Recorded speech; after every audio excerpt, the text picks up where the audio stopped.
Morning peeps, good morning everyone. How's everyone doing? Hopefully you guys are all doing well. Don't forget, if you're new to the channel, like, share, subscribe. We ain't done a video in a few days. Apologies peeps. Life has been lifing recently and it's been kicking my ass. So yeah, that's why we've not done a video. But look, we're here now. So let's see what there is to talk about today. Let's start here. David Benavidez nearly set to join Gervonta Davis on pay-per-view doubleheader. That'll be a good main and co-main. Gervonta Davis is taking on Frank Martin. That's going to be in June. Gervonta Davis put out an Instagram post just with June as the caption. So he's back in June. Hopefully, if it is Benavidez on that card, it's Benavidez at 175 fighting Vosdik. I mean, there was a lot of talk about this a couple of months ago. It's gone quiet now. But I think Benavidez at 175 is such a good addition to that division. People accuse him of being a bit of a weight bully. We're going to talk about Canelo's words yesterday or the day before yesterday. People accuse him of that. And look, it is what it is, right? I mean, you weigh in at 168, whatever you can rehydrate to, you can rehydrate to. But at 175, they're all Benavidez's size. Like, Vosdik's the same size. Bertabiev's the same size. They're all his size. So let's see kind of what skill set he has to compete with those guys when it isn't just about size. And look, if he comes through the fight against Vosdik, and I still don't think that's a given, he'll be a favorite. Again, I don't know if this is Vosdik, but we're just assuming it is. Then him taking on the winner or even the loser of Bivol Beterbiev is fantastic. It really is. So yeah, hopefully we are going to see Benavidez in June. Back to this Canelo thing. Obviously, Canelo Munguia presser was the other day, and all the questions out of that presser wasn't about Canelo versus Munguia, which I think is going to be a really good fight. It was about Benavidez, and Canelo finally spoke about it. I feel like he's almost kind of avoided it a little bit, but he was asked so many questions about it. You can't avoid the questions, right? They're asking Benavidez, which is maybe a bit disrespectful to Munguia, but you can understand why reporters are asking. And he says that Benavidez doesn't bring anything to the table apart from being 25 pounds heavier on fight night. And that, ladies and gentlemen, is not the answer I expected Canelo to do. Or say, sorry. Not the answer at all. Not Canelo. I'm surprised by that. I really am. Because Canelo himself has been pretty big sometimes on fight nights. Like, I would love to know what Canelo weighed on fight night when he fought Floyd. I'd love to know that. So he's been in the opposite corner, if that makes any sense. And plus, he never complained when he fought Callum Smith, and I'm guessing Callum is a big 168 guy, and Callum would have outweighed Canelo on the night. So I'm surprised that he used that as some reasoning to not fight Benavidez. I'm absolutely baffled by that. I'm shocked. I really am. Like, this is a Canelo. Bear in mind, this is a Canelo. There were rumors about Canelo going to cruiserweight. There were rumors. I remember when people were genuinely having a conversation about Canelo versus Alexander Usyk. I remember those conversations. Like, if Canelo gets past Dimitri Bivol, Canelo versus Usyk at a catchweight. Do you know what I mean? Like, so I'm shocked that Canelo would even use that and say that.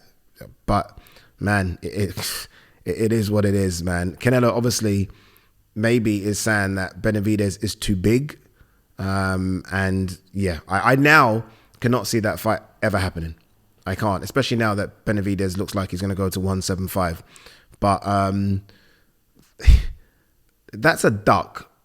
It's plain and simple. That's a duck. And look, I've always respected Canelo. Always. Look at his resume. How can you not respect that? But I've never, ever heard him say something about someone's weight before. I mean, I'm sorry, but if that guy is in your weight class and he touches that scale at 168, it's 168. Like, I've never, ever heard Canelo talk about... Like I remember when Canelo fought Austin Trout. This is obviously going back. I remember someone saying that Canelo on fight night weighed something like, bear in mind, this is at 154. Canelo weighed like 175 or something. So it was okay then, right? I mean, Austin didn't mind. Austin didn't moan. It was okay then. But now it's a bit of a problem where guys come in the ring and they're a bit heavier than you. Wow. Chris Billam-Smith versus Richard Riakporhe return could co-headline Yarde versus Buatsi. All right, there's two things there. Let's talk about the first one first. Billam-Smith versus Riakporhe. Yeah, good. Don't mind it. On that, Okoli announced his return a few days ago on Instagram. I know a lot of you guys don't necessarily like his style, but I still think he's an exciting addition to this cruiserweight scene. It looks like, though, I mean, he looked really big, by the way, so I wonder if he's now just saying, fuck it, let's go to bridgerweight, which I hope he doesn't, or straight to heavy. I'd rather him go straight to heavy. I have no interest in this bridgerweight thing. I think we should just scrap it, to be honest with you. It's a waste of time. But yeah, Billiam Smith versus Riakporhe, good fight. They've obviously fought before. Riakporhe won by split decision. I don't actually remember the fight in my head, so I can't remember if it was close. I can't remember if it was a robbery. I can't remember anything. But Billiam Smith lost that fight to Riakporhe, so who knows? It could be one apiece or two zip Riakporhe. I think a lot of people might favour Riakporhe, but Billiam Smith always seems to find a way to get the job done. So we'll see. As for Yarde Buatsi, all right, this is a whole different conversation. Ben Shalom the other day did say that we're getting closer to making this fight. He's having conversations with George Warren. George Warren obviously looks like he does all the deals now behind the scenes for Queensberry Promotions. And it looks like he's doing a good job, by the way, with some of the fights that we've seen recently. So I do feel, I am confident that George Warren can get this fight over the line. But there are so many other issues. I mean, is Yarde going to fight on Boxer?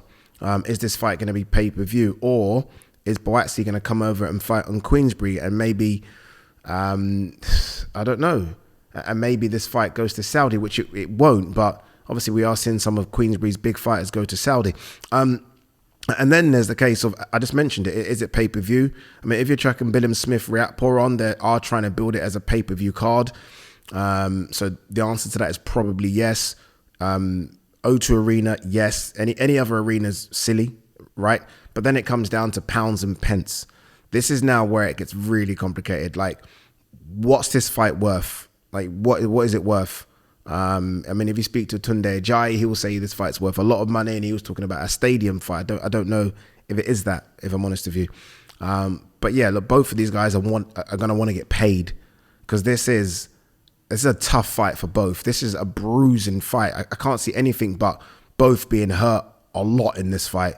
So you are going to want to get paid. It's been built up over the years. So both of these guys are going to look for seven figures. So the number crunching is going to have to happen now.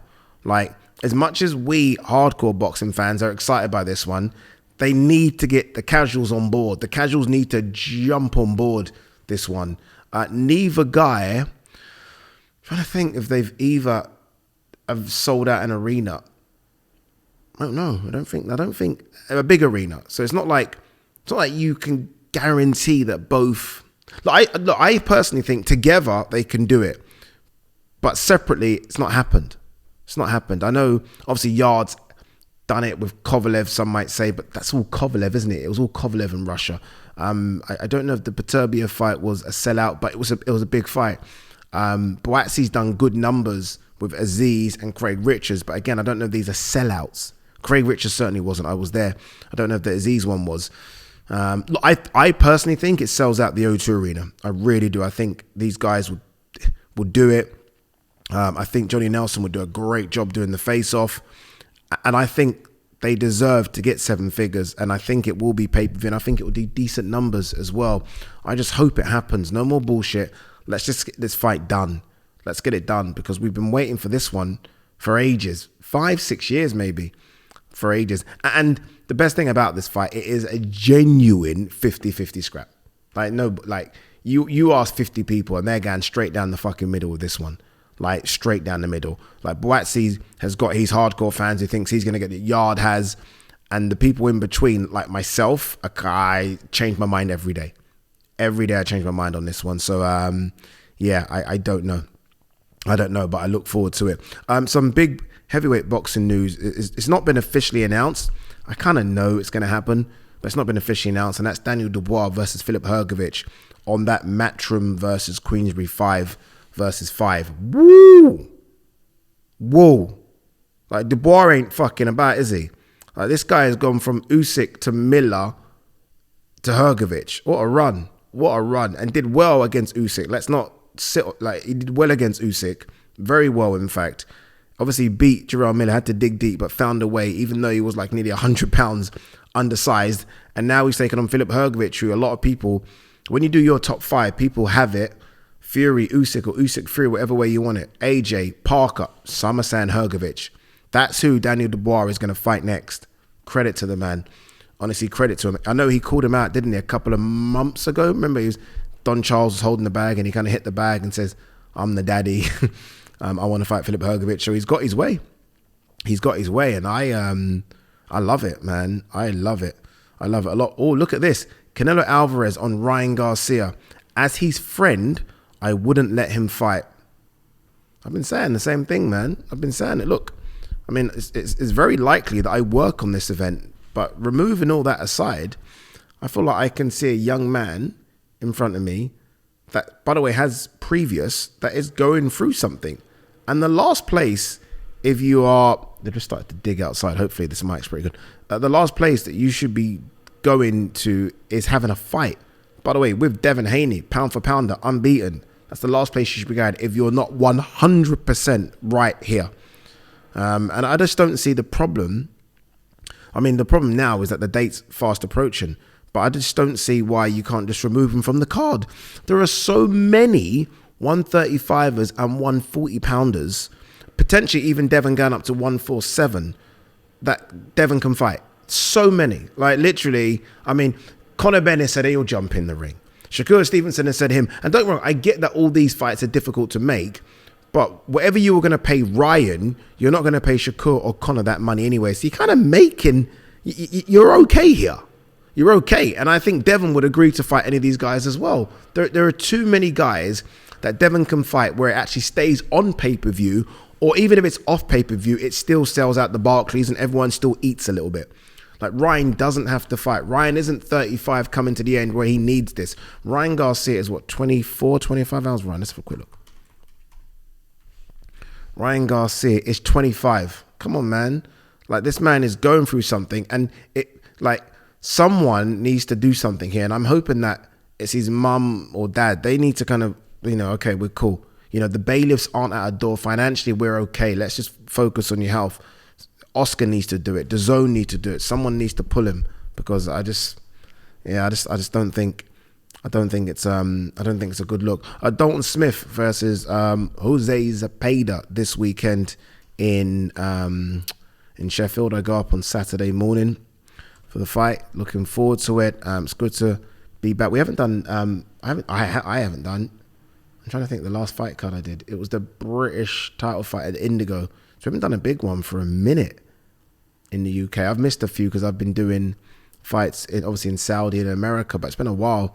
So it's good to be back. Sheffield will be bouncing. I'm not quite sure if it's a sellout, but even if it isn't, I think Sheffield's one of the big ones, isn't it? It's like 12,000. If there's 7 or 8 in there, that represents, I think, for Dalton Smith, a good return as we slowly but surely sort of build him up. Jose Zepeda's no joke. Obviously, he's fought for a world title 3 times. He's lost those, but he's still, I think, very serviceable. You look at his fight against Richardson Hitchens. He got beat by Hitchens. He got beat. Prograis stopped him, but that's Prograis. These are 2 guys that are definitely top 10, 140 pounders. Prograis at the time might have been number 1, so there's no shame in those defeats. We don't know where Dalton is in terms of world level, so this is an acid test. It's a bit of an acid test. I like it. The fight I like the most, though, on this card is Ishmael Davis versus Troy Williamson. That's a good fight. That's a good fucking fight. These guys are going to fucking stand in that middle of the ring and fight. Every time I say that, it never happens. But I do think it will be the case this time. Sandy Ryan versus Terry Harper. A lot of people are split on this one.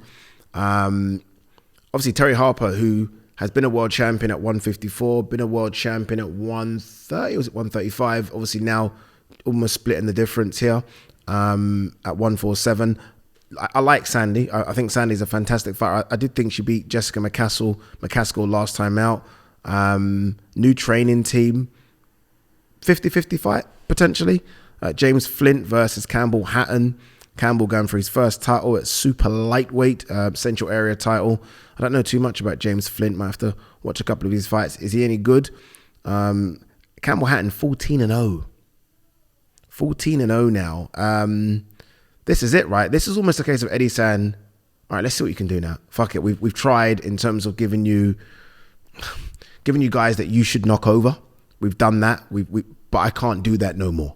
Like we can't go to 25-0 and all the guys be just, easy work. You've got to go in there and fight someone that has a heartbeat. And I guess this James Flint does. So yeah, look, looking forward to getting up there. It's my birthday on the 25th of March, so I'll be doing this. I've got an award show, fingers crossed, on my birthday on Monday, and then I'm disappearing out of the country, literally going incognito mode, and just recharging my batteries. But I will be back. Guys, girls, peace and love.